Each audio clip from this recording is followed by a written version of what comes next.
Chapter 128. The heavy axe slides against Rose at the perfect angle. Most of the strength bleeds away along the edge, and I strike the man facing me with the pommel. A series of quick jabs pushes him away. A hint from my intuition, and I dodge under a back attack while sweeping. Rose deploys, hitting both the target close to me to the front, and the one farther at the back in one perfect strike. They reel. Darkness. I will not use Lycan here, especially not when those around are on my side. Fire a blast. Melusan yells from behind. A powerful spell crashes against the two men in heavy armor. They do not see it coming as my magic hides and confuses, and they fall to the ground to smother the flames. Since I am in a generous mood, I conjure some ice to help them. A second later, Lord Slave crashes against a nearby rock. He stands back up immediately, no worse for the wear. Enough of this.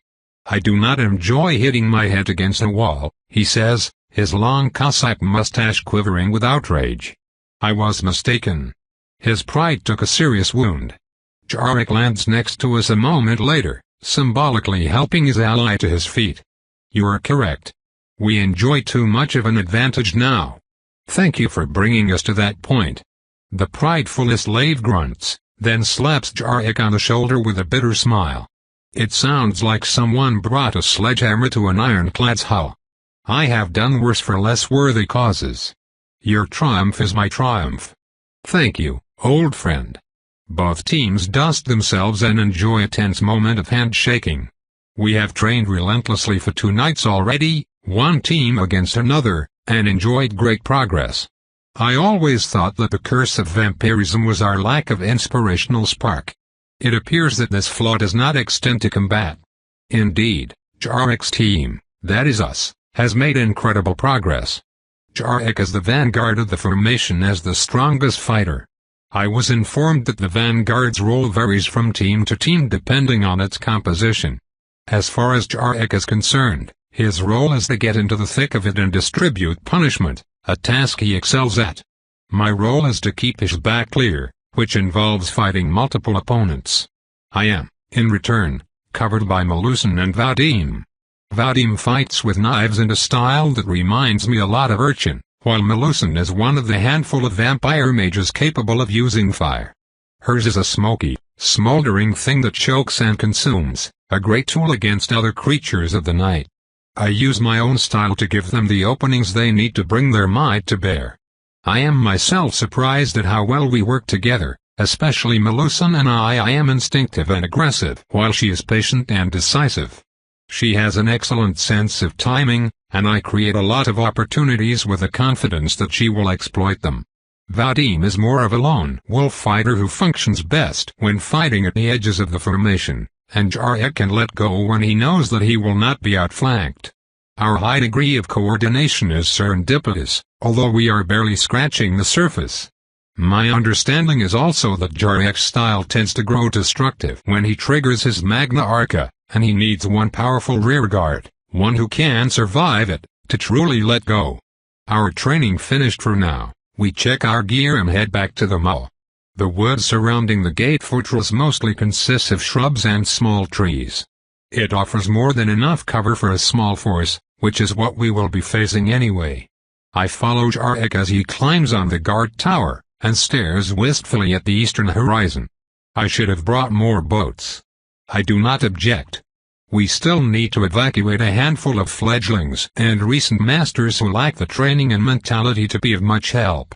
The overloaded ships are heading towards New Orleans, the next safe city. It will take at least another 2 days for them to return under ideal circumstances. We do not know yet how close the vanguard of the expansion faction is, or at least I assumed so. There are footsteps behind us. We both turn to see the nadeless one rented mage climbing up the stairs. He catches his breath and makes his report. My lord, we have contact. Where? The De La Vega Hacienda. 1 full team.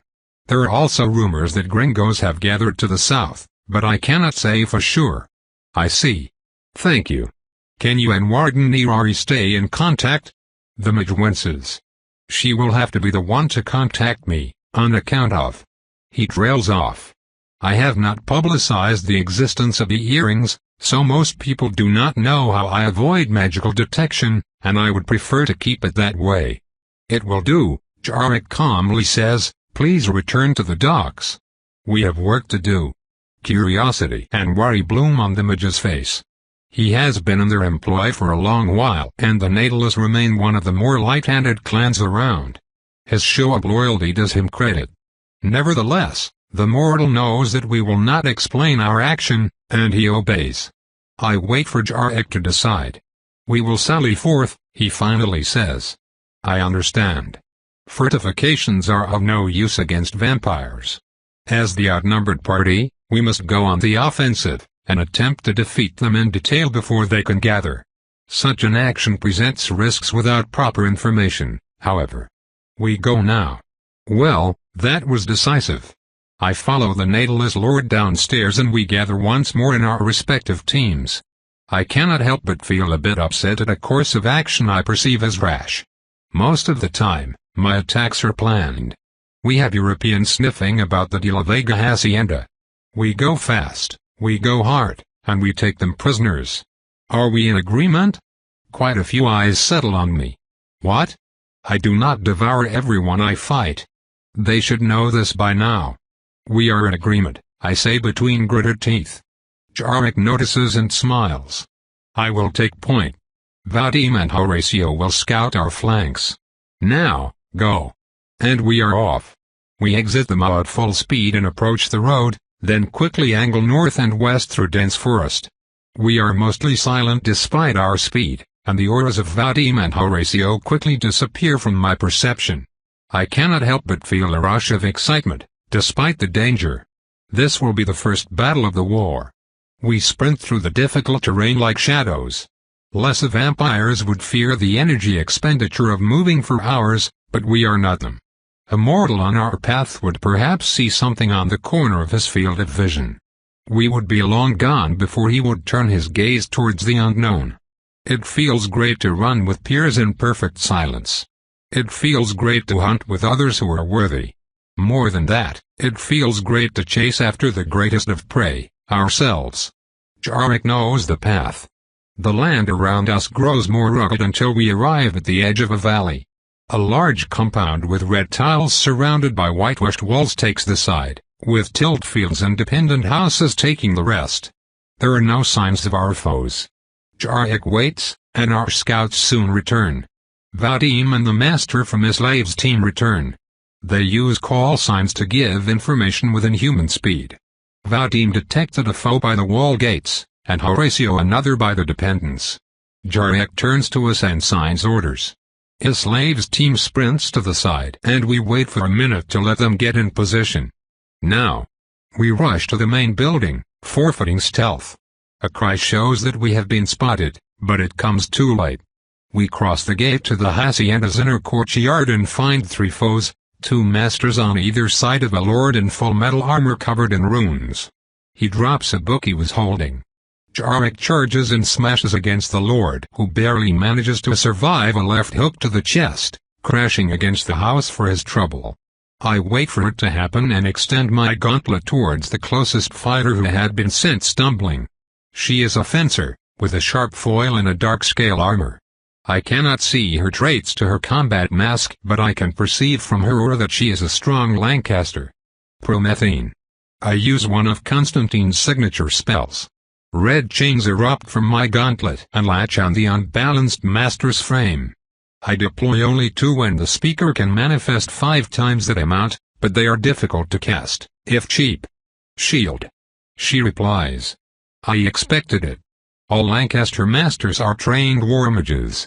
Instead of hitting the translucent barrier, the chains snake around and over it, encasing the foe in a crimson coffin.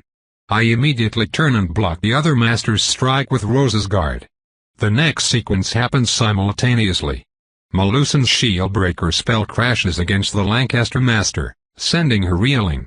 I lower my center of gravity and extend Rose in the second master's plate armor, flipping him and making him miss a dagger thrust to my heart. Jarek ducks under a horizontal counter-swipe with an agility that belies his massive size and grabs the lord's leg. That one does not know it yet, but he is done for. The book hits the ground. Jarek pulls and swings the enemy lord into the ground, armor and all. Magna Arca, the downed fighter screams, and 3 copies of him appear and strike Jarek simultaneously. I also pull my captive towards me. She falls. 2 fire spells hit her armored flank. Her hair catches on fire. The other master and I exchange fast blows and it becomes clear that he is trying to disengage. Jarek uses his gauntlets to block the strikes to his heart and neck, letting a 3rd plunge into his abdomen. He counterattacks by moving forward, pushing 2 images back and letting the other dig deeper into his body. He hammers down on his prone target with both gauntlets. Dust rises from the impact and gravel is sent flying. The torched master is screaming now, and her companion turns to run. Vadim stabs him in the neck and armpit as he does so. The fallen book flops on its side. Jarek lunges back with the lord's abused frame in front of him to shield him from further blows. The Magna Arca imitations flicker. Malusin quenches the flames on the fallen master, still held in chains, and stabs her in the neck in the same motion. The wounded master falls in Vadim's arms. He will not stand again tonight. Jarek's humongous met grabs the other lords like a bloodhound bites on a rabbit. There are creaks of abused metal. I look on and see a curious pistol in the victim's grip. How modern. Jarek frowns. A flare gun. He wanted to send a signal, I explain. I see. Jarek pries the gun away from the other man's grip, snapping a few fingers. The enemy lord's face cannot be seen under his helmet, and he does not make a sound despite the rough treatment.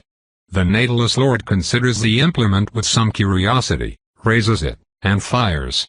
I watch the red plume climb to the heavens where it explodes with a light pop. His slave arrives as we watch the peculiar show. He finds the gun in Jarek's hand. Is that wise? I suppose we will find out. Vadim, can you transport the 3 prisoners to the pier? They know what to do. We have found a 4th, by the way, and there was most likely a 5th. She covered his retreat. His slave turns around and one of his men brings a burly woman in leather armor with, of all things, a bow. She was stabbed in the heart. Almost took my eye out, his slave comments dryly. His bald head still shows a few spots of dark blood. I do not suppose you would tell us where your last teammate went? Jarek asks the vanquished lord, still held straight in front of him. Unless you plan on extracting that piece of information from me, no, the prisoner answers in a breathy voice, possibly because of the broken ribs.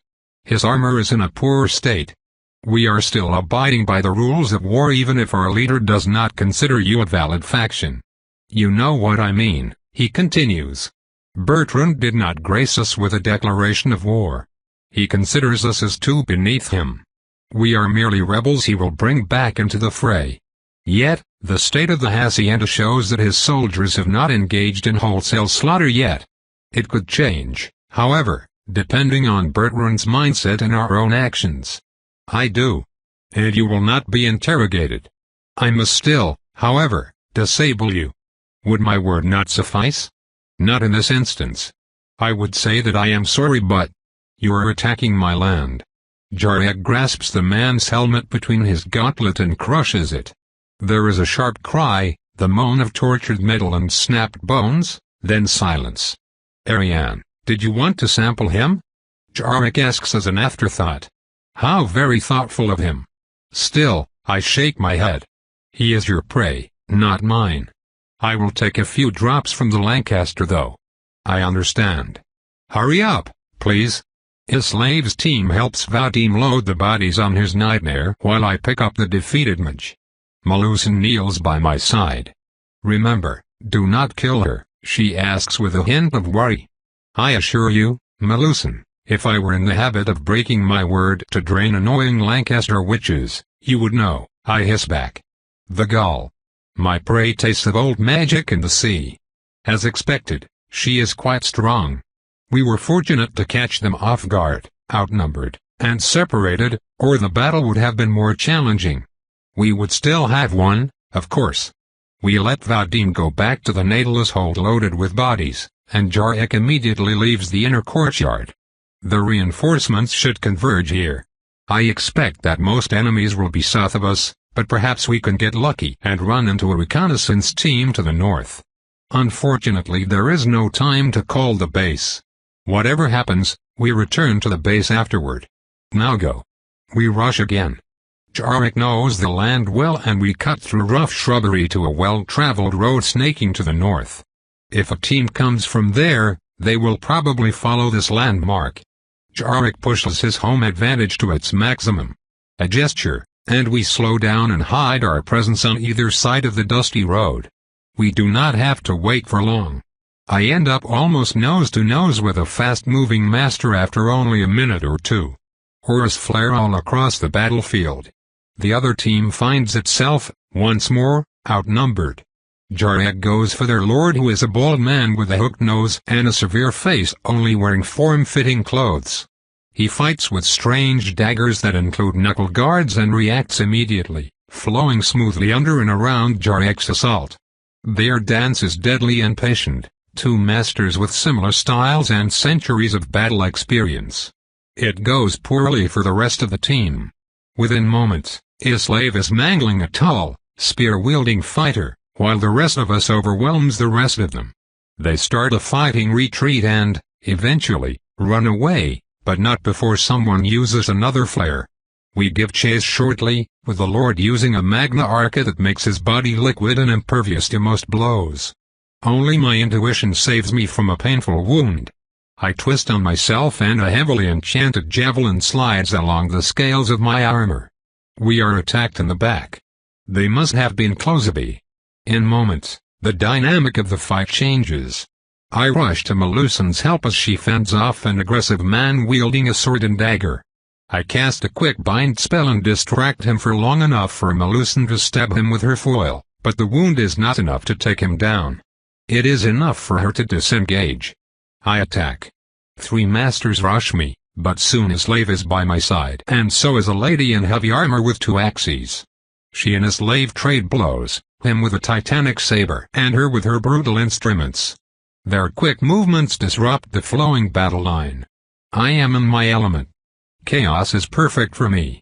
It fits my style, and it allows me to make full use of my intuition.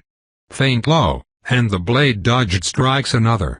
Spells countered and avoided reach other targets, adding to the razor-edge maneuvering of high-speed combat.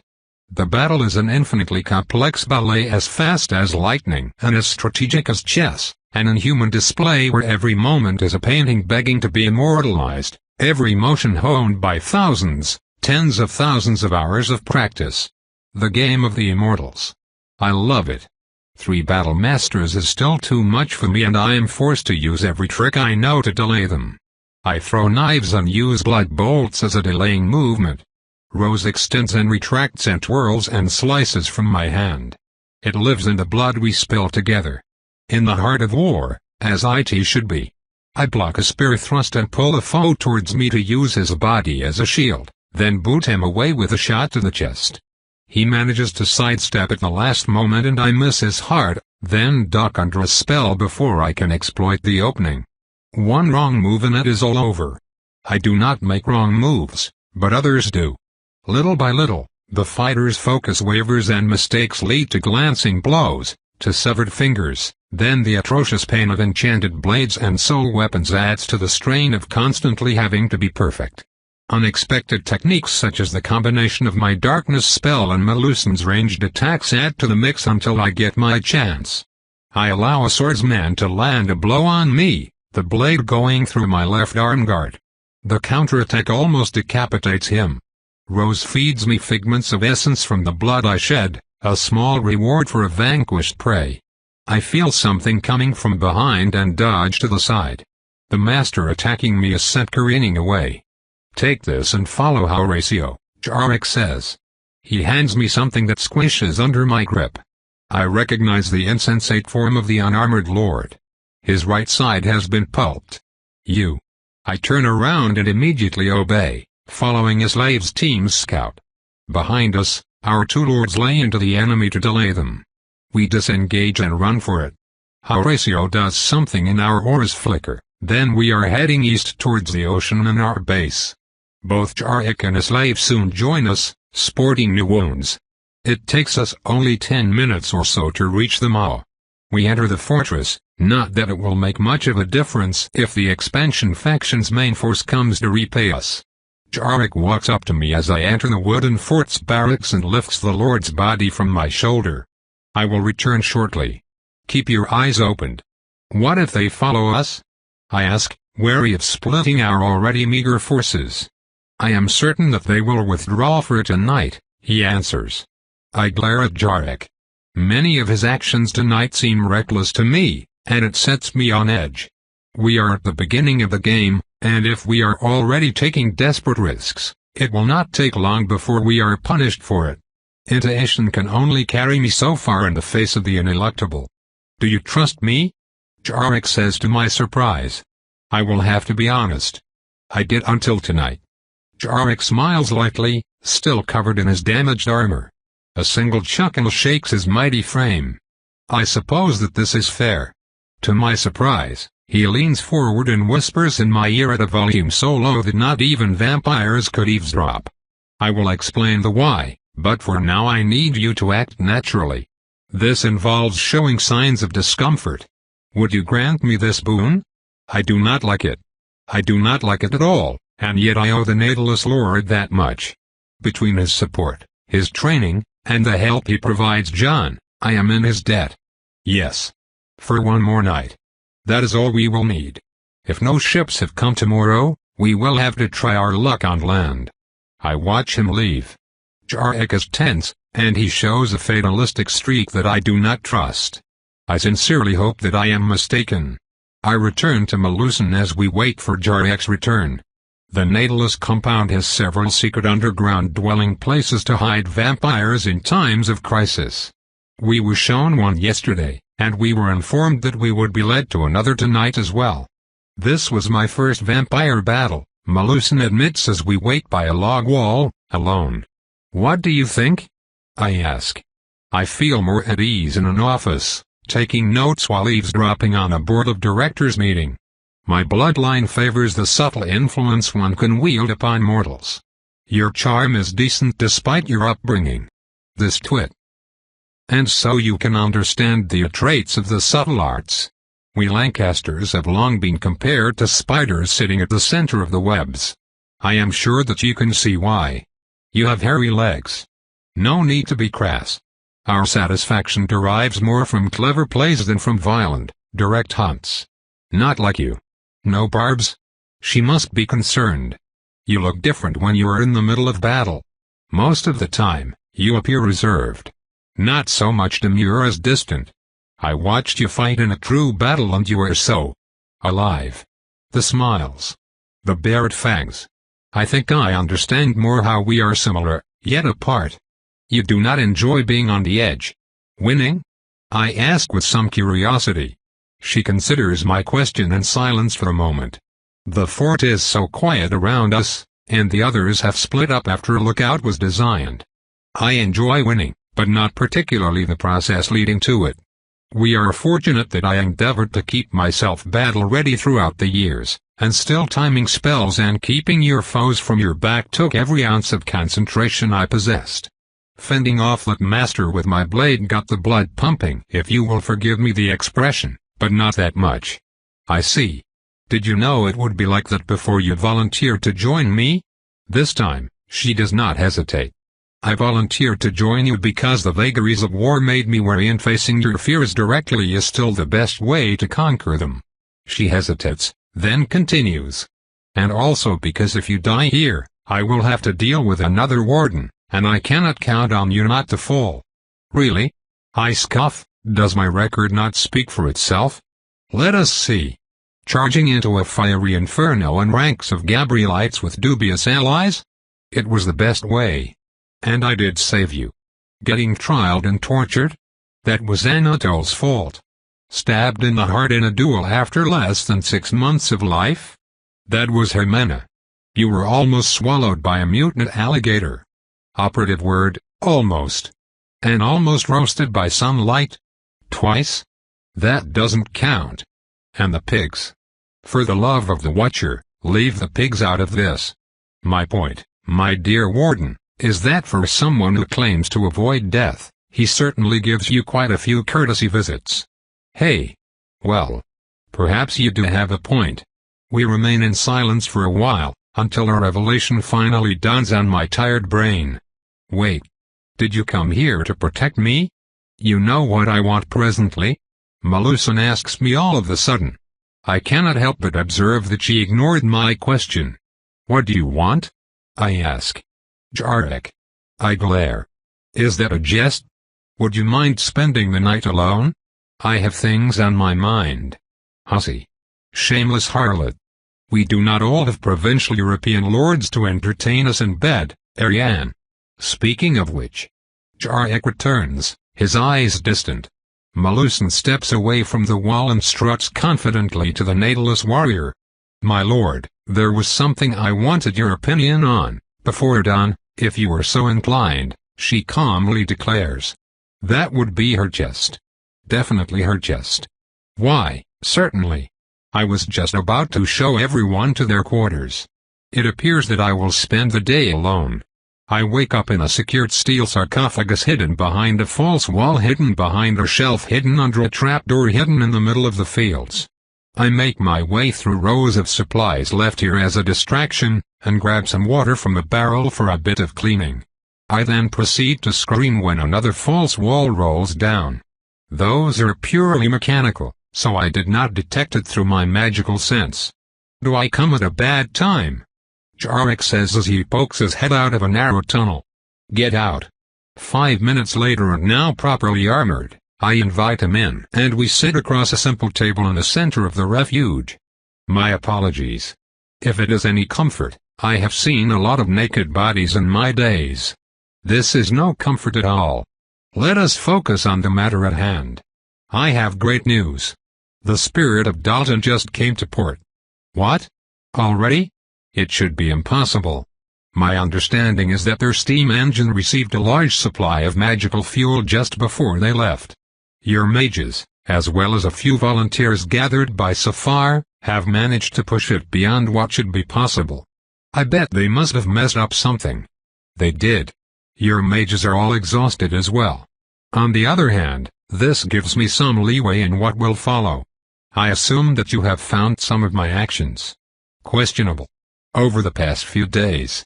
I frown and cross my arms, sitting back into the simple chair which groans against the weight of my armor. Indeed. Your sortie was reckless. Announcing your presence was stupid. I will not deny that it was risky, but much less than you assume. Allow me to elaborate. In every major vampire war, half of the battle is knowledge acquisition.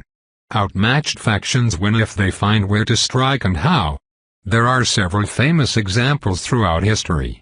I understand the concept. Then know that you have unwittingly been at the forefront of such a war. I have? How? I ask, somewhat annoyed that no one told me. Safar was certain that one or several wardens would sell us out, and she was right. She sends most wardens a weekly information note containing information. I see you frown. And you do not receive it because she keeps you appraised in person. You are, after all, allied. In the past few weeks, she has disseminated enough information to compromise a few select informers in Mexico. Those were all lost. Sacrificial pawns? Precisely. Since the fall of my hold was deemed inevitable, we have decided to use it as an opportunity to ascertain the identity of our leak. Safar let it be known that I would evacuate my people and stay until the last moment with only a token presence. She judged that Bertrand would not resist the appeal of taking me out of the conflict early on. She was correct. How does this relate to my, contribution? 2 weeks ago, she sent different reports instead of just one. People we suspect just got a valuable piece of information on the location of our underground caches. Not those we are currently occupying, of course, others. I will be personally notified of each and every one that gets opened during tonight's battle thanks to a handy artifact purchased, I might add, from the White Cabal. My thanks. Now, we need a bait for the plan to work for sure, and that bait is prisoners. The expansion faction will want to extract them as soon as night falls. Could they not send mortals before? It would have happened already, and it would have been foolish.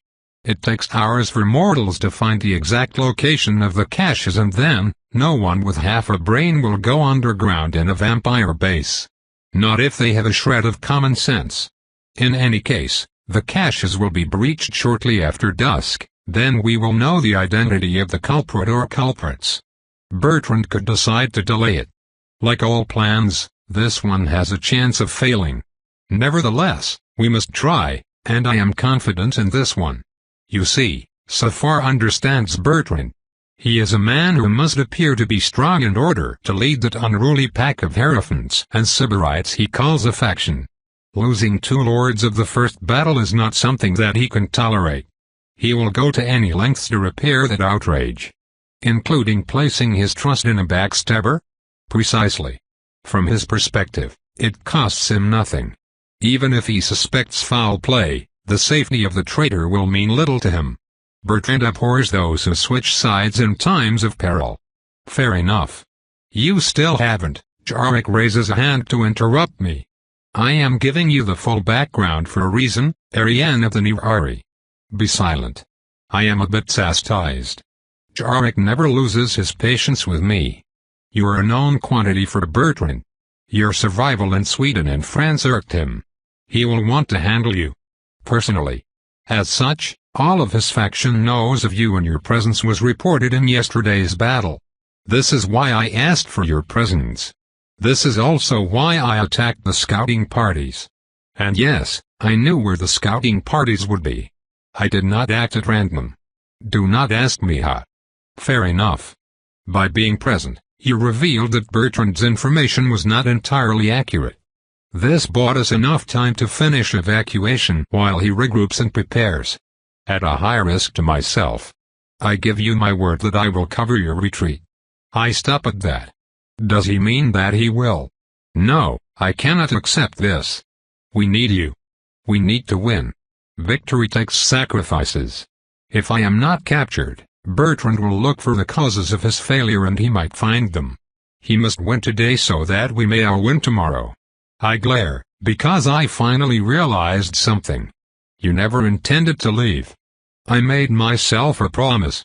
I will never abandon my family and my domain ever again. If I fall now, then so be it. Just make sure to capture enough people to exchange me later. Oh, I thought you were going to, die. No one has died so far. Let us keep it that way, shall we? I breathe and lean back into the rickety chair. I knew that we needed some time to merge our different bands into a functional military. Apparently, we also need to root out traitors. Fair enough. What about Bertrand? It is Jarek's turn to glare. If you can take him down, I will personally petition you to become Queen of America. Wow. And by that I mean that it will not happen. Not within this century or the next. Ah. Enough of this. You understand what I must do and why. Your role is to escape when I tell you to, and bring Mel with you. I raise an eyebrow. Mel. Jarek is not amused. Yes, Mel. Do you know that she can hold my entire at a tot? Not listening. Between her. All right. Fine. I understand. Do not wrestle with a pig if you are afraid of mud, Ariane.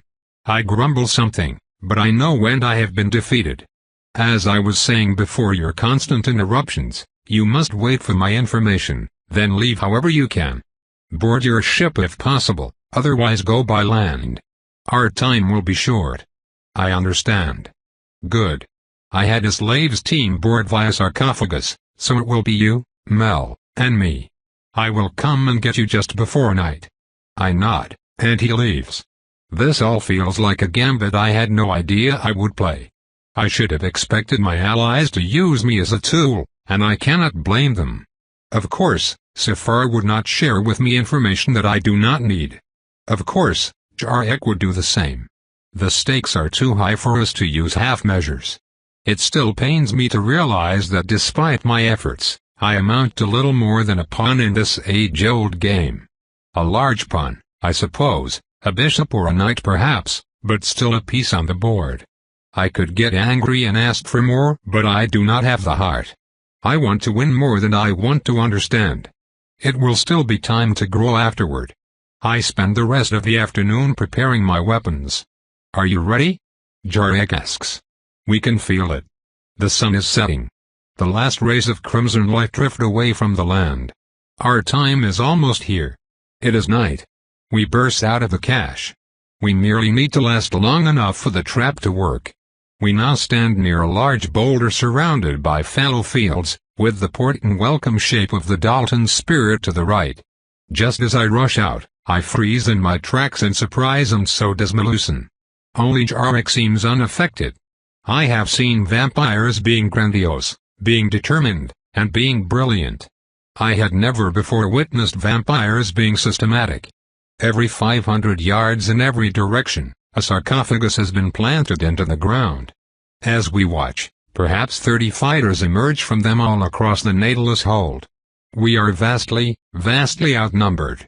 I turn to the ship, and realize that it does not rest at the pier, but easily 200 yards out with deployed guns. We just stepped onto a battlefield.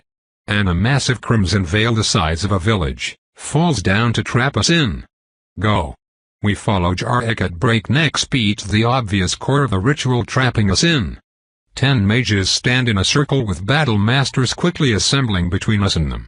They operate under the direction of a tiny woman with very dark hair. They are themselves hidden behind another shield. I recognize the mages as being mortals, but the woman leading them emits a powerful Lancaster aura that speaks of great power.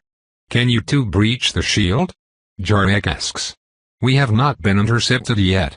Instead, the masters run to each other to form hunting packs.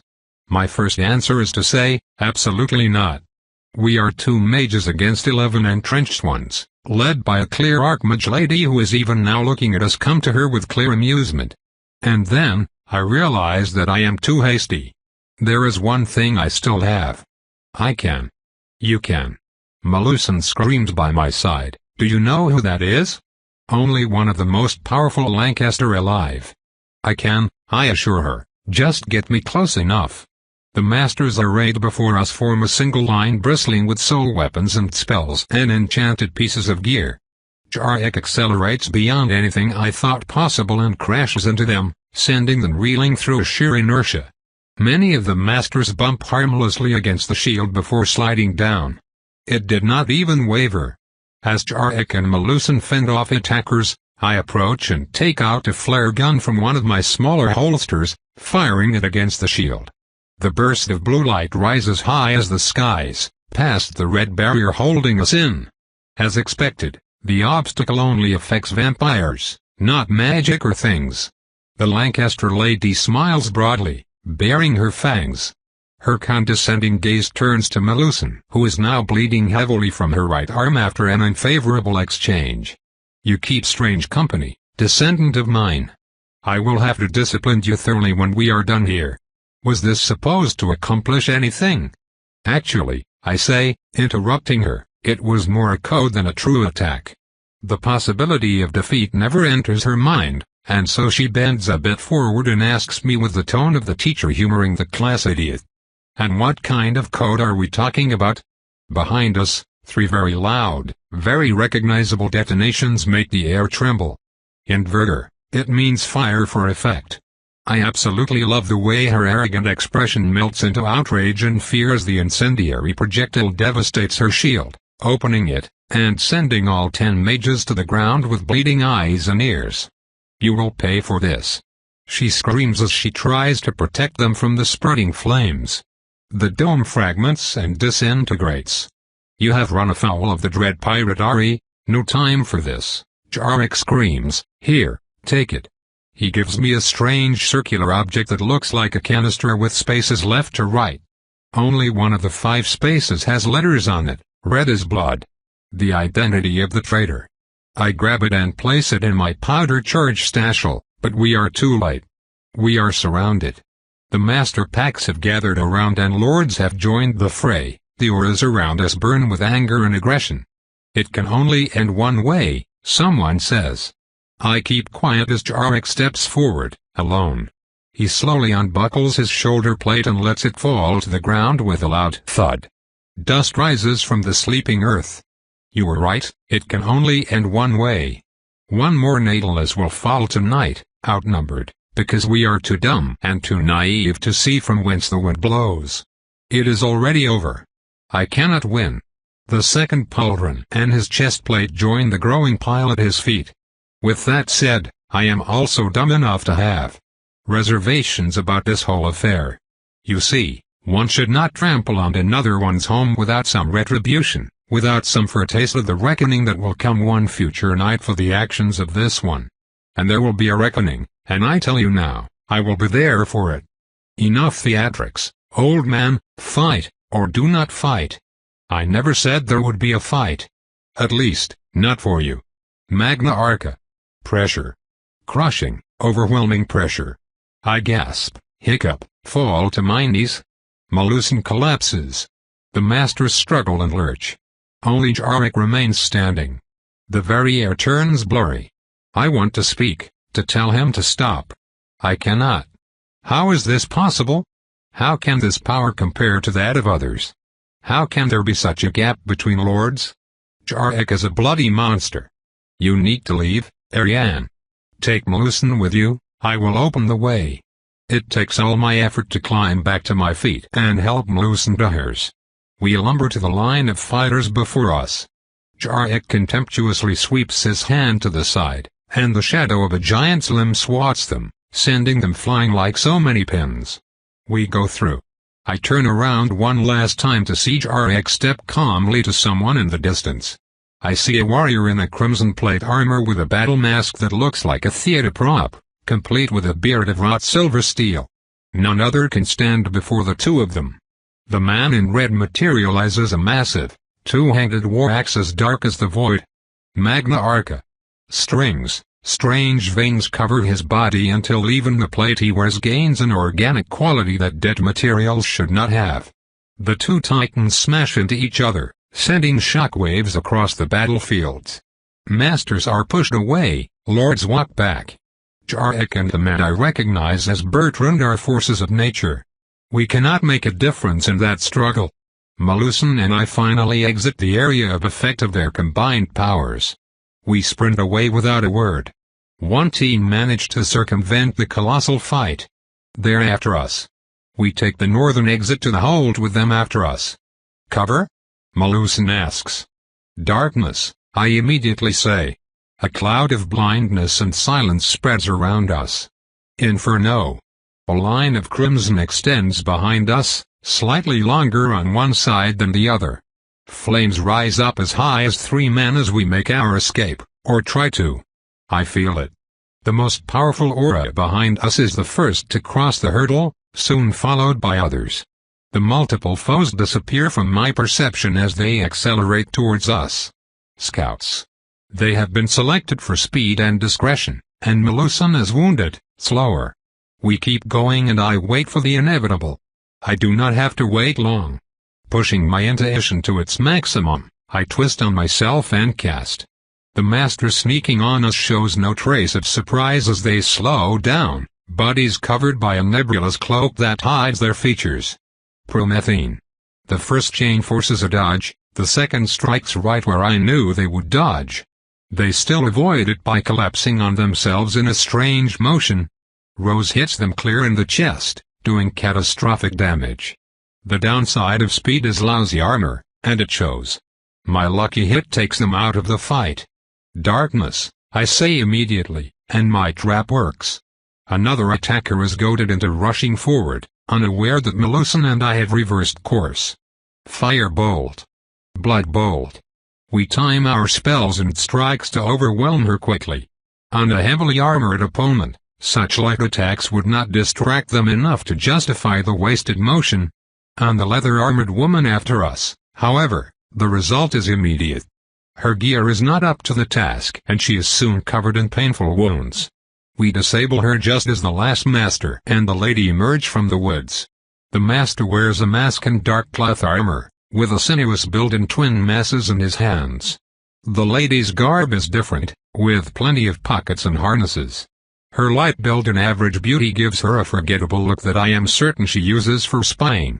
She opens by flourishing a strange curved blade as my darkness spell dissipates. I dodge to the side and the thrown knife still bites deep against the edge of the battle mask.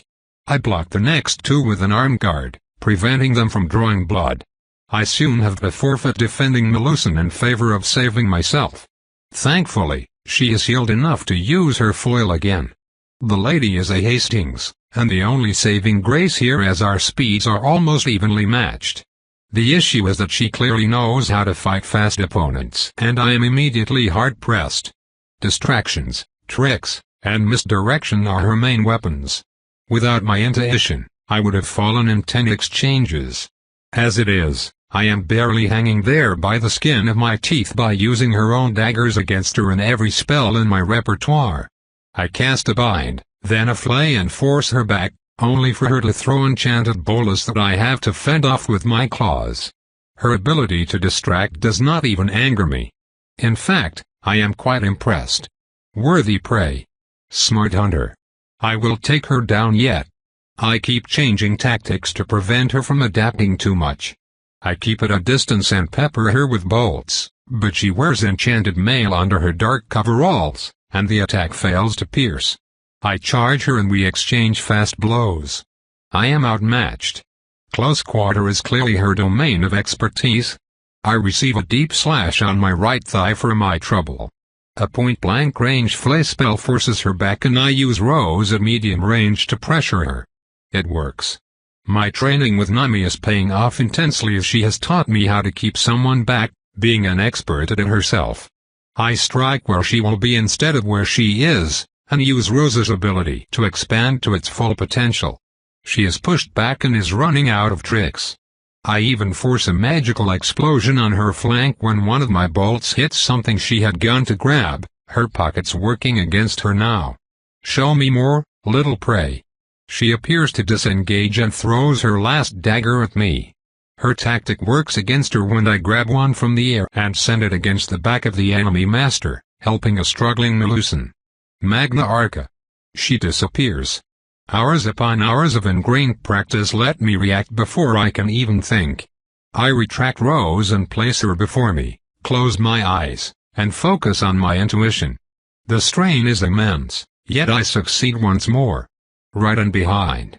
One step to the back, a sweeping downward blow.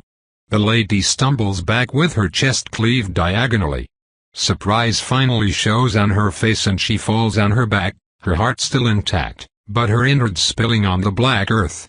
The damage is gruesome. I win. I hiss in triumph. I did it.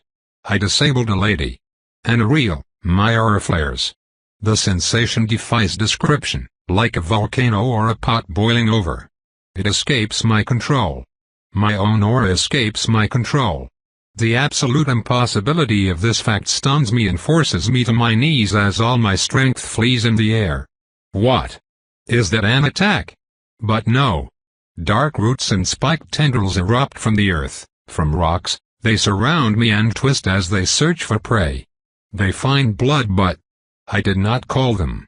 I do not want them. I do not need them. They stole all my strength. I gasp, prone against the ground. It hurts. It hurts as much as when Dalton died and no amount of breathing and feeding could fend off the horrible hollow he left behind. I have been forcefully drained of every ounce of vitality I possessed. I am an empty shell, and I cannot even follow the end of the fight. There are blurry moves and a male cry. I taste just a bit of essence and then, Melusan ends by my side. She has dragged two bodies with her. There is blood on her flank, her cheek. You have to stop it, Ariane. Stop it. I don't know how. And it does not matter. As fast as the phenomenon came, it disappears and the roots flash into nothingness. I am left lying on the ground, lacking the strength to even stand up. I can only gulp air to alleviate the pain. Can you stand? No. I could not do it to save my life. There is nothing to draw on. Hold on. There could be something. Melusan rummages through the Lars effects and takes out a vial from around her neck. We are in luck. One drop for you.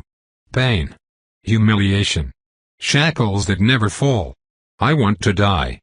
Like he in essence. I am saved. Slowly, carefully, I push myself to a sitting position. That was. I have been betrayed by my own soul. Confusion. Hide not thy poison with such sugared words, myself. What gives? We have no time for introspection, Melusan says curtly as she lets the tiniest amount of blood on her tongue. She helps me up.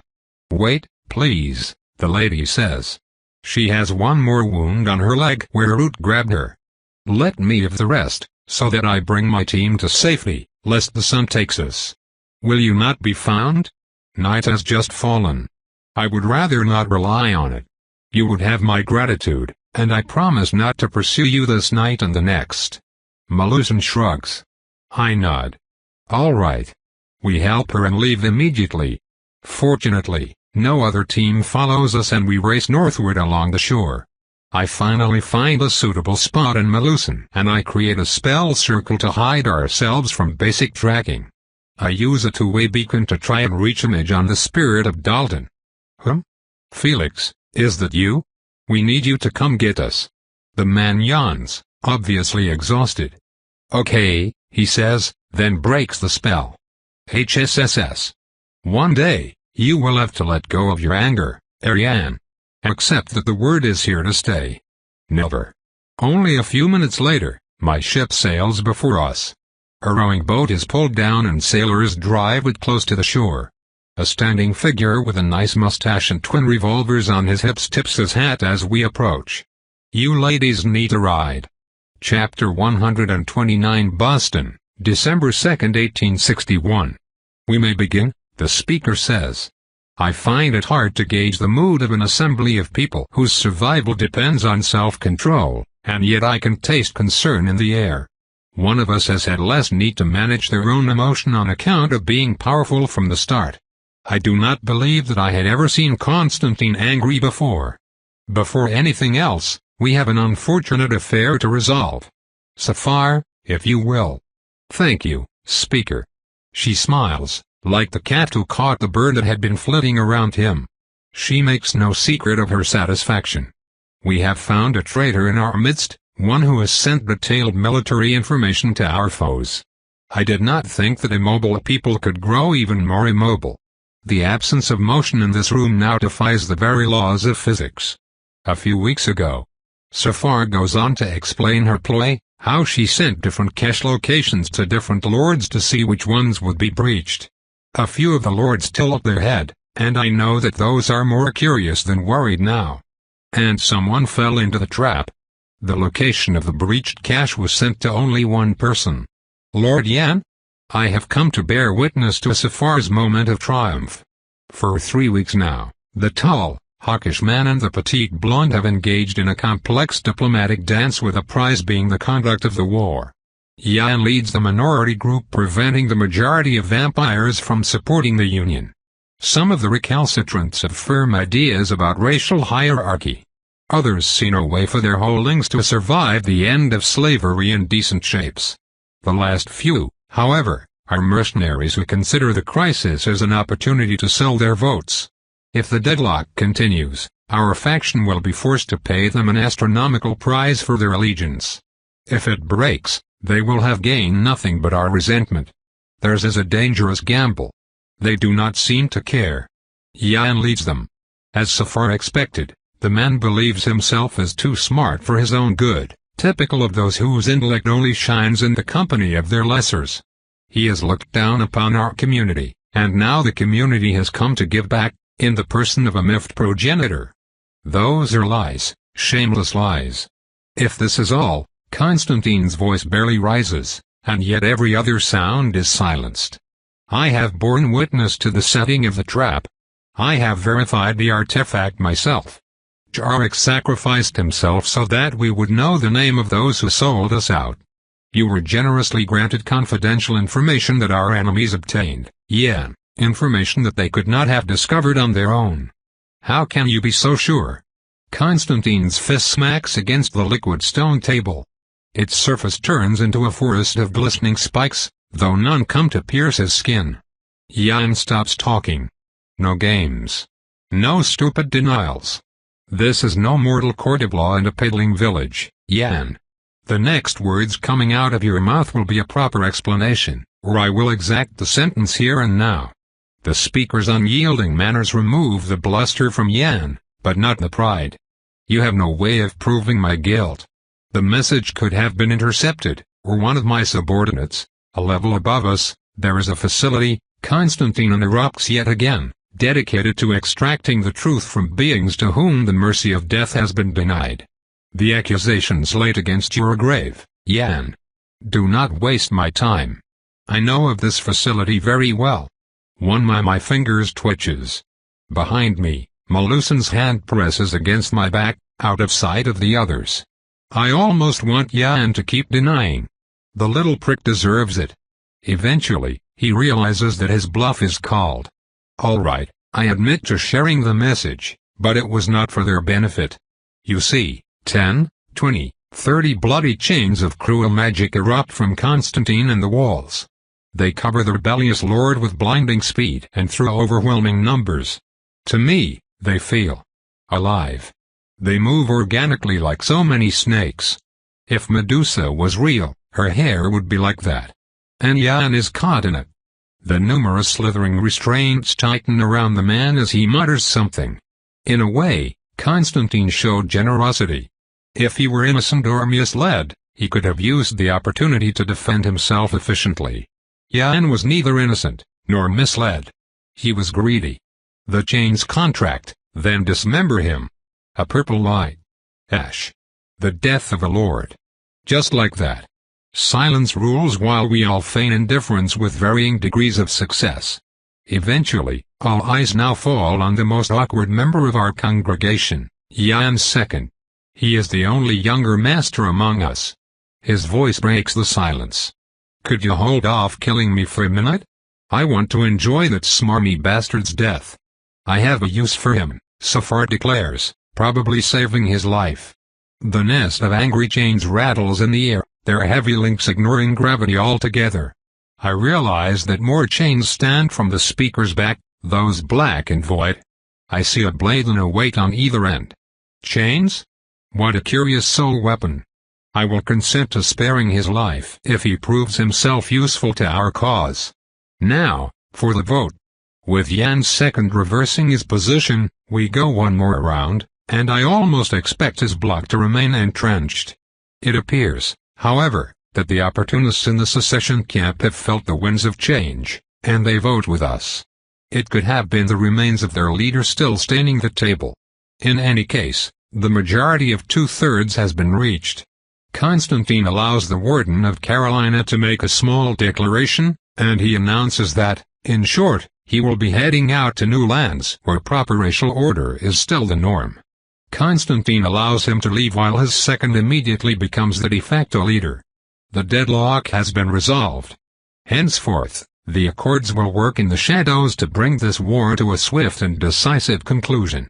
Those who do not wish to assist are free to do so, but they may not help the Confederacy, and they may not hamper the efforts of the Union faction on their land, up to and including the presence of mercenaries, but not that of other vampires. If you have objections, feel free to contact me in private. The meeting is adjourned, as we have a war to plan. As before, we trickle out of the council chamber and retreat to our individual wings to discuss and scheme. To my surprise, Malusin requests that we speak together first, and we walk to my private chambers for a little discussion. I have no doubt that the powers that be will drag you into yet another daring play of the immortal field, and so I would like to take this opportunity to discuss what we can do for our mortal side, she tells me as soon as we are settled.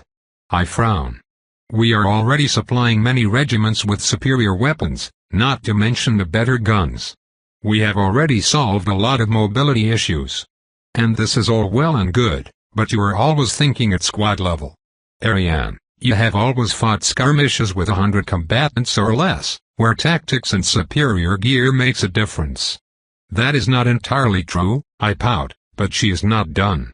The only major battle you orchestrated from start to finish happened on your home ground. I fail to see how that matters. My point, she continues with some impatience, is that you are thinking too much about the battle itself. A higher firing rate matters some. Artillery support matters some. Logistics matters a lot. You mean, like food? Food is fine on our side. I am talking about munitions. Bullets. This is what matters the most, especially in large-scale engagements, such as we will have before this is all over. Munitions is where the nerve is, and where our profits will be made. It does not matter that infantrymen can shoot fast if they can only shoot 30 times, and badly. We need to provide bullets for them to train, and fight. This makes a surprising amount of sense. The main argument I was offered against repeater rifles was that soldiers would waste bullets. I found it stupid, but if someone is poorly trained and they fire their daily reserves of bullets in the first 15 minutes of a day-long battle, I can see how this could lead to disaster. Especially if they tend to miss a lot. Keep producing guns, but focus your efforts on bullets and bullet packaging. I will take care of the transportation. I have ways, she concludes. Malusin has a keen sense of opportunities. I will trust her on that. Very well. We should return to the others. You return to the others. I will return to Chicago. There are opportunities to seize now that others will grab if I delay. Win us the Shadow War, and I will handle the mortal one. I will count on you. And one last thing. Malusin finishes as she pushes the door open, remember that our allies care more for victory than for your well-being. I know this, but I also know that Bertrand will demand my head if there is a peace settlement to his advantage. I have no choice but to commit myself to the cause. Perhaps not.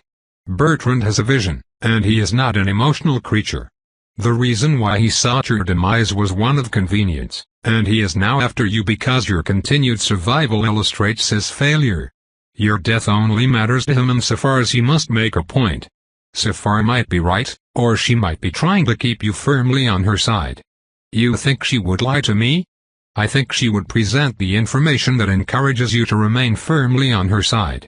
You have no idea how useful a reliable battle master is.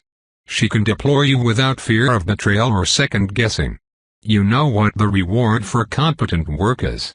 More work? Indeed. Consider making a plan of your own to carry out so that Safar has to look elsewhere for agents, or you will forever be her hand. You're right. As always. Safar certainly has a plan to exploit Yan's demise. I expect that you will be called shortly. Keep what I said in mind for next time. I nod, and she stands up to leave while I am left thinking. In our society, appearance is everything.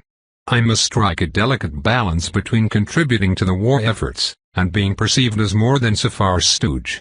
Ah well. A knock on the door, and I am once more summoned to meet with our leaders. To my surprise, I am not invited to Safar's personal quarters like last time, but to a floor deep within the fortress where I was quite sure there used to be a training room. It was converted into a strategic headquarters some time while I was gone. I enter through a secured door to find the heart of the war effort. Constantine stands in front of a board with a complex assortment of documents linked together by strings, and complex runes in some alien construct that only he could interpret.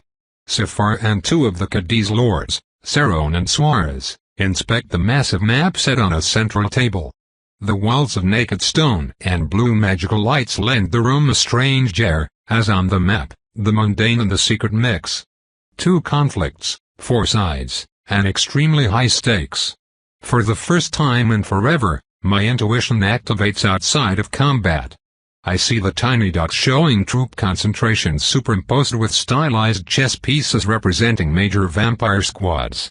They mix and merge in a strange dance, parallel yet separate at first, then things change.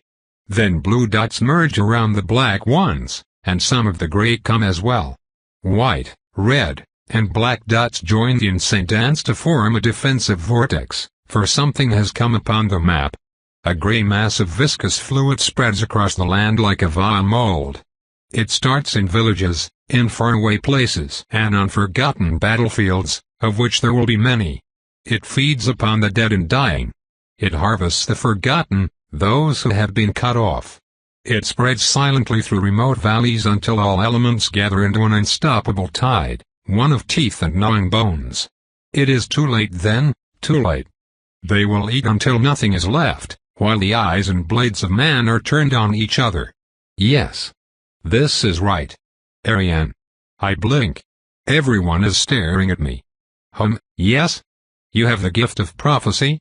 That was an aura blast, of course she does. What did she say? Let me write it down, Constantine mumbles as he grabs a loose paper. I just outed myself. Does this happen often? Safar asks with widened eyes. Absolutely not. Shit. Fuck. The eyes of men. I need to reactivate our dormant information network. Saron and Suarez nod thoughtfully. Cancel the order to consolidate match structures. We must allow them to spread wide. Invaders be damned. You are all taking this quite seriously, I notice, surprised at their reactions. You must have a latent gift. That explains how sometimes you dodge things that you should not be able to see. Every experienced fighter eventually develops this ability, but you must have had a seed of power to obtain it so fast. If someone with only a hint of talent feels the web of fate enough to produce a prophecy, then the event must be momentous indeed. Suarez explains as Saron takes notes. A threat will come during the war and we will be ready. If you say so. I am a bit at a loss. Between this and the Thorn Roots issue, there's much I need to explore, but there is no time now. Before I can further react, Safar finishes what she was doing and drags me next to the table. She points at the center of the East Coast. I need your help yet again, and for a delicate matter. We are, once more, on the defensive. I need you to lay a trap for us. Melusine did warn me. What did you have in mind? Gregory, our brand new Warden of Virginia, has mentioned that his double-dealing predecessor had started negotiating safe passage with Bertrand's faction. That we need to stop that from happening. On the contrary, I want him to lure a group, which we will then trap and capture. I would like you to go with him first and scout the place. I do not expect treachery from him, since he simply did not have the time to scheme yet. I do believe that he may try something when he is back among his power base, however. Keep an eye on him, and pretend that you are there to provide security. While you do so, several squads will make their way to your position in secret. When the trap is sprung, they will come and assist. Make sure that Gregory shows you Yen's escape systems just in case. The old fox had a pretty good system in place, but he feared outside treachery while he should have been wary of his own greed. Are you certain that someone will come? It all seems a bit far-fetched. What benefits would the expansion faction have to settle in Virginia? Would they not simply progress through the land state by state? We are confident that Bertrand will try to finish us off as quickly as he can. Virginia's relatively central location would allow him to bypass several hostile territories and strike at Washington. There are also a lot of blockade runners around there, enough to reach Boston with a bit of luck. It is too good an occasion to pass for someone on a schedule. He is in a hurry. His faction is far from being as united as it seems. Every day they spend away from their fiefs means more local power lost and opportunities missed. He will want to strike decisively before his power base erodes too much and the expedition becomes unsustainable. I do not count on this one operation to win the war, but every scrap we gather, every lord we capture, brings us closer to a favorable armistice. I see. I will go, and I hope the trap works. Even if it does not, I have other irons in the fire. One last thing, the petite lady says as she grabs my sleeves. Her blue eyes meet with mine. Do not die. Her vehemence comes, once again, as a surprise. I am not just stating the obvious. This trap is not vital to our success, but you have proven to be a valuable agent of our forces on repeated occasions. Do not fight overwhelming odds. Do not sacrifice yourself out of a misplaced sense of duty. If it looks like the odds are against you, do not throw your life away. Do not die. I will be careful. She nods and returns her attention to her notes. I have been dismissed. Constantine accompanies me back to the entrance, robes swishing as he walks. He closes the door behind us. Safar is correct. Jarek's loss was unplanned for, and reclaiming him will cost us a lot of resources, even if we win this conflict. Do not let your pride get in the way of your survival. You were acting in an odd way. Is this the prophecy, whatever that was? That was a warning that we should keep our eyes opened no matter the cost, and we will. So far, and I make a point because Gregory's allegiance is questionable at best. Do not let your guard down at any time. We cannot afford unnecessary losses. I understand. I will come back in one piece. See that you do. I would be displeased if my lessons were wasted. One last nod, and he returns to the secured room. ****. We travel by carriage. Gregory was neither surprised nor pleased by my imposed presence. He took my excuse of safety as what it was, a thinly veiled insult against his loyalty. He knows that he deserves nothing more, and so we remain courteous as we move quickly south in the bitter cold of November. Even now, the influence of war is plain to see in the troops we come across, and the checkpoints we pass. The blue uniforms of Union soldiers abound. We even have to bypass Washington and its imposing fortifications. From then on, only our precious traveling documents guarantee that we can go on unimpeded. Safar facilitated our trip by providing us with diplomatic documents, so that both sides believe us to be part of negotiation efforts. Gregory proves himself to be an effective, if unimaginative organizer. His short brown hair and intelligent gray eyes give him the appearance of a junior negotiator, the kind that can be sent on a dangerous journey with little hope of success. As the days go by and I grow increasingly impatient, we are finally stopped for a longer time near the border, in the southern part of Maryland. I can hear arguments through the armored doors, though their thickness muffles even my senses. Eventually, there is a knock on the door from the driver's side, one that signifies that the papers have been refused and that we are encountering difficulties. Our carriage has an escort kindly provided by my host. For a moment, I had considered calling for a red cabal group and some of my own security, then decided against it. If we run into a trap, I fear that I might not see my own men as expendable. If I am to run, I need to leave no one behind or I might hesitate.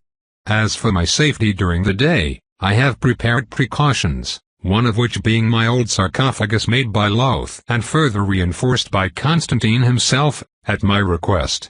The man at the head of our escort now fulfills his role of delaying the carriage inspection. He has several tools at his disposal, such as asking to telegraph Washington to confirm our identity. Most people would consider this proof enough, yet twilight comes and we are still stopped. As the sun sets below the horizon, Gregory walks to unlock the secure compartment we are in.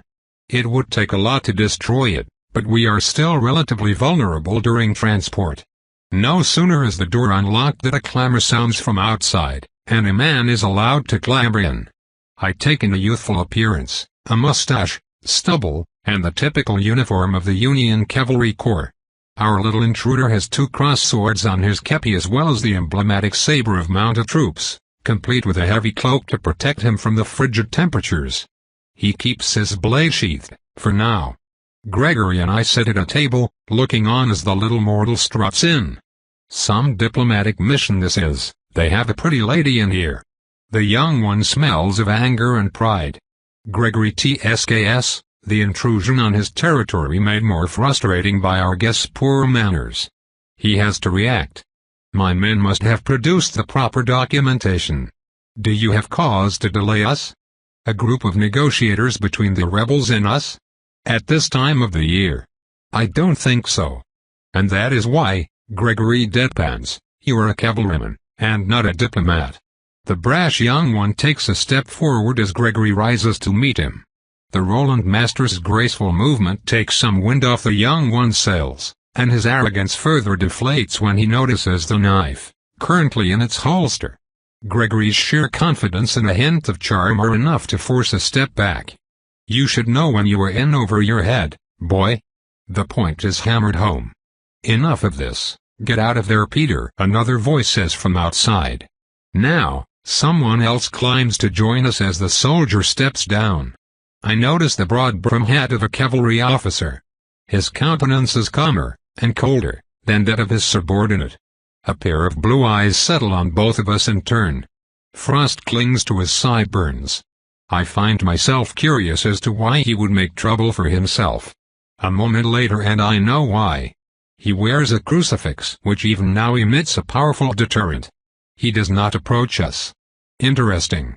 Gabrielites have withdrawn from the public after several years of intensive hunts on our parts. Churches in Europe are united and mighty. There are entire compounds and monasteries dedicated to fighting the likes of us for centuries, and they offer the kind of safe haven that we could not take without a full-blown war, one we do not wish to start lest it brings embarrassing questions. In America, the land has not belonged to Christianity for very long. There are still old magics to fight off, and the only refuges the Gabrielites can find are small and reclusive. We are winning. We have been winning for quite some time, and I had a part to play in it. Instead, our foes have gone to ground and they still recruit in secret, but their ability to conduct large-scale operations like the ones that almost killed me as a fledgling has faded over the years. We are still, apparently, not entirely free of them. I can see it in the man's eyes. He knows of what we are. He must have been partially trained. I interrupt Gregory with a hand on his shoulder as he starts to speak. He has not realized yet what we face, and I am in no mood to explain. I taste fear in the air, as well as its counterpart, courage. The officer blocks the entrance like David facing Goliath below the walls of Jericho. I doubt that the outcome will favor him this time. I take one moment to make sure that the outside is silent, and that no one is attaching explosives under our wheels. That would be mildly unpleasant. I have found you, the officer declares with an unwavering voice. He takes a step forward and hesitates. I bet he never expected to come this far. We vampires remain few and far between. There are less than 400 of us on the new continent, spread out between its many regions. This Gabrielite was more likely to catch an accidental bullet than one of us. So I smile as I discreetly fasten my gauntlet, and use it to slam the door closed behind him. The carriage is plunged in darkness. Our guest's back crashes against the side of the carriage in a defensive retreat as he scrambles to grab his revolver and take out his crucifix. Instead of fighting, I use a match to light a lantern. The yellow light spreads throughout the interior, highlighting the two of us, still sitting. Nervous? I ask. The man does not reply. He has no need to. His heartbeat speaks for itself. You know, I consider us to be long-term planners, a necessity if you intend to live forever. Longevity tends to change our outlook on things. You know what I am referring to, do you not? I continue. You are devil spawns. Leeches. Deceitful creatures, but I can see through your lies. You will not carry out your dark plans tonight. And you could tell what we were from our carriage, yes? You know how we travel. I like how my behavior goes against his expectations. The light of the sun purifies you. You hide like cockroaches before the might of the Lord. And so you decided to use your immortal authority to stop us. And you have. Here we are, stopped, I continue, my chin resting on a hand. Now, the good question is, what was your plan from here on? How did you intend to apprehend us? Slay us? The man freezes. Perhaps he was waiting for reinforcements, perhaps he merely wanted to confront us. It matters not. Night has fallen, and this world is ours. I stand up and walk to the back of the carriages where my gear is held. I take Surveyor's spear and deploy it on one sharp gesture. The straight weapon extends far and I slowly place the tip of the blade on the officer's chest, far enough that even a powerful halo could not stop it. Your faith is a weapon, not a perfect shield. It does not give you victory. It gives you a fighting chance. And yet here you are, with no plan and no tool, hoping for a miracle. Before he can start babbling his religion again, I press the blade deep enough for blood to purl at its tip. I can feel the mighty aura of the local deity pushing back. It whispers warnings of ash and a final end, but I do not listen. It has rules to follow, just like we do. This time, I win. You can get back out and fight the mortal war. Under your leadership, perhaps a few more men will survive the incoming onslaught. But if we fight now, there will be no heroic last stand for you. I will stab you from where I am and open this door, then I will kill every last one of your men, one by one. I have been playing the eternal game for far longer than you, human. Recognize when you are outclassed, or die. You have 10 seconds. I settle to wait. I am, of course, not bluffing. I do not need aura or charm to conduct a proper negotiation. What tells me that you won't kill us if we back down now? The man asks before 3 seconds have passed. You are insignificant and I have no time for you, I reply candidly. The officer looks hesitantly at Gregory, who smiles and shrugs. Not to add insult to injury, but she is right. We are not in the habit of going around mindlessly killing people. The Gabrielite takes a step back. Fine. I'm leaving. But one day your time will come. On this we agree, Gregory replies, but it will not tonight, and certainly not by you. Farewell. The door closes. 2 minutes later, the carriage leaves and the Roland vampire and I resume ignoring each other. Asterisk. The trip through Confederate patrols goes without a hitch, and we arrive very soon at the departed Yan's center of power.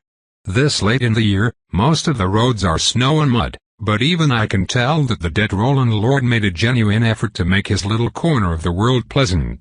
We turn into an alley of poplar trees near dawn, with fields extending on each side to forest hills in the distance. Yan's compound is a massive, 3-story house painted white and blue, which does not surprise me. What does, is that he made a village for his slaves. Rows of cookie-cutter houses in neat lines take a large space, with paths leading to warehouses and the fields. I can tell that slaves live here on account of the 4 guard towers surrounding it and the cloudy breadths of sentinels facing inward. A golden prison, as it were. The news of Yan's demise spreads fast among the few staff members still awake. From their reaction, I can tell that he was well loved. Curious how a backstabbing schemer can be so cruel around the table and so generous with the help, at least compared to others of his kind. We share this dichotomy with the mortals.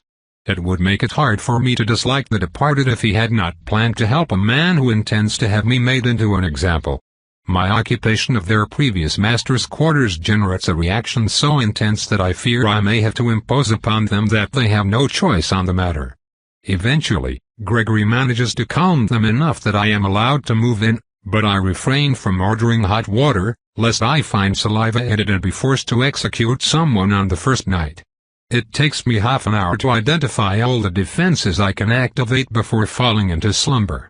Yan kept an entire half of the first floor to himself, with powerful shutters designed to withstand an artillery shelling. I activate everything I can find, from alarms to traps, and finally lay the last surprise in his opulent, personal bedroom. I open the passage leading to his escape tunnel and place my sarcophagus by the side, closed. I will not be using it. Early afternoon. I expected it, and am still disappointed. A vampire bypassed all the defenses without triggering them. I can tell from his aura and the lack of noise even as I rest beneath the ground. Yes, I will not sleep in a sarcophagus if I can hide myself in the earth's embrace instead. I can tolerate mud stuck to my hair if it means a successful ambush. I wait a little more and heavy footsteps sound throughout the bedroom. A man, I think. Heavy. Not Gregory. The little aura I perceive speaks of excellent control, and I do not want to risk probing it, or I will alert the intruder to my presence. He is up early, almost as early as me. It means a master. I doubt that a foreign lord would risk themselves. A master, alone. I will apprehend them and interrogate them. At the very least, I want to know what they are doing here if it is merely a local fighter come to meet me. A spell and I explode from below the floor, fully armored. I manage to materialize Rose and aim it at the trespasser's back as I emerge. Ha ha ha. Surprise. A red armor. The sight of a golden mask turning towards me. Contemptuous eyes. OSH, a back-ended blow. I am sent flying through the nearest wall with only one question burning on my lips. What, in the name of the Watcher, is Bertrand doing here? Tobe continued,